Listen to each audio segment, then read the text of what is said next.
తదుపరి మనం ధనుసు రాశికి వెళ్తున్నామండి. ధనుసు రాశి వారికి ఈ యొక్క ఫిబ్రవరి నెలంతా కూడా చాలా బాగుంటుంది. భార్యాభర్తల మధ్య మంచి సరైన అవగాహన ఉంటుంది. అదేవిధంగా బంధుమిత్రుల సహాయ సహకారాలు చాలా బాగుంటాయి. వీరు ఏ పననుకున్నా సరే దాన్ని తొందరగా కూడా పూర్తి చేస్తారు. ఈ నెల వీరు పట్టిందల్లా బంగారంగా ఉంటుంది. సంఘంలో ఉన్నటువంటి పెద్దవారితో పరిచయాల వల్ల వీరికి చాలా మంచి జరిగే అవకాశాలు ఎక్కువగా ఉన్నాయి. వారి వల్ల వీరు కొన్ని పనులు ఏవైతే గతంలో పూర్తి చేయాలి అనుకుని మధ్యలో ఆగిపోయి ఉన్న పనులు కూడా వారి ద్వారా ఆ పనులు కూడా పూర్తి చేస్తారు. అందులో ఎటువంటి సంకోచం అయితే లేదు. అయితే ప్రథమార్థంలో కొంచెం ఆరోగ్యరీత్యా కొన్ని జాగ్రత్తలు తీసుకోవాలి. ఎందుకంటే వీరికి అర్ధాష్టమంలో రాహు ఉన్నాడు. దానివల్ల కొన్ని ఇబ్బందులు వచ్చే అవకాశాలు ఉన్నాయి కాబట్టి ఆరోగ్యరీత్యా తగు జాగ్రత్త తీసుకుంటే చాలా మంచిదండి. ఇక ఎవరైతే ఈ యొక్క ధనుసు రాశిలో ఉన్నటువంటి వ్యాపారస్తులందరికీ కూడా ఈ నెలంతా కూడా చాలా అనుకూలంగా ఉంది. మీరు పెట్టిన దానికి పెట్టినట్టుగా కూడా ధనం వస్తుందండి. ఆ విషయంలో ఎటువంటి ఇబ్బంది అయితే ఏమీ ఉండదు. ఇక ఎవరైతే ఈ యొక్క ప్రైవేట్ సంస్థల్లో పనిచేస్తున్న ఉద్యోగస్తులందరికీ కూడా ఈ నెలంతా కూడా చాలా బాగుంటుంది. వీరికి ప్రథమార్థానికంటే ద్వితీయార్థంలోనే చాలా బాగుంటుందండి. ప్రథమార్థంలో మీ యొక్క పై అధికారుల వల్ల కొన్ని ఇబ్బందులు వచ్చే అవకాశాలు ఉన్నాయి. అదేవిధంగా ద్వితీయార్థంలో వీరికి ఉన్నటువంటి ఆ ఇబ్బందులను తొలగి మళ్ళీ అంతా కూడా సవ్యంగా ఉంటుంది. ఏవైనా సరే బోనస్లు కానీ ఇంక్రిమెంట్స్ కానీ ఏవైనా రావాలి అనుకుంటే తప్పక మీకు ద్వితీయార్థంలో వచ్చే అవకాశాలు ఎక్కువగా కనిపిస్తున్నాయండి. ఇక ఎవరైతే విద్యార్థులు ధనుసు రాశిలో ఉన్న విద్యార్థులు ఉన్నారో వారందరికీ కూడా ఈ నెలంతా కూడా చాలా అనుకూలమైన నెలగా చెప్పవచ్చు.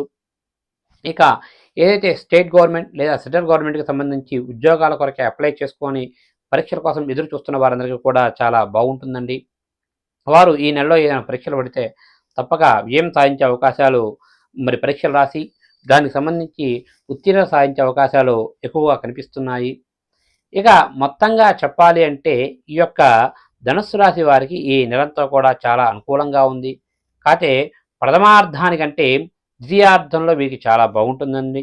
ప్రథమార్థంలో కొన్ని ఇబ్బందులు వచ్చే అవకాశాలు ఎక్కువగా ఉన్నాయి కాబట్టి, ఎందుకంటే అర్ధాష్టమ రాహువు వల్ల కొన్ని ఇబ్బందులు వచ్చే అవకాశాలు ఎక్కువగా ఉన్నాయి కాబట్టి మీరు తప్పక దానికి సంబంధించిన తగు పూజలు చేసుకుంటే అంతా మంచి జరుగుతుంది.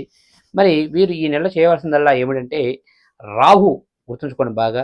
రాహు గ్రహానికి సంబంధించి ఆ యొక్క రాహుకి జపం లేదా హోమం చేసుకుంటే చాలా బాగుంటుంది. లేదా మనం చేసుకోలేము అనుకుంటే తప్పక మీరు రాహుకాల సమయం బాగా గుర్తుంచుకోండి. మంగళవారం రోజు నాడు రాహుకాల సమయంలో తప్పక మీరు ఆ యొక్క రాహుకాల సమయంలో మీ దగ్గరలో ఉన్నటువంటి ఆ యొక్క అమ్మవారి ఆలయానికి వెళ్ళి తప్పక ఆ యొక్క అమ్మవారి ఆలయంలో నావు నెయ్యితో దీపం పెట్టి అమ్మవారికి పూజ చేసుకుంటే అంతా మంచి జరుగుతుంది. ఇక వీరికి ఈ నెలలో అనుకూలంగా 2వ తారీఖు, 6వ తారీఖు, 11వ తారీఖు, 17వ తారీఖు, 19వ తారీఖు, 27వ తారీఖు, 29వ తారీఖులు ఈ యొక్క ధనుసు రాశి వారికి అనుకూలంగా ఉన్నాయండి.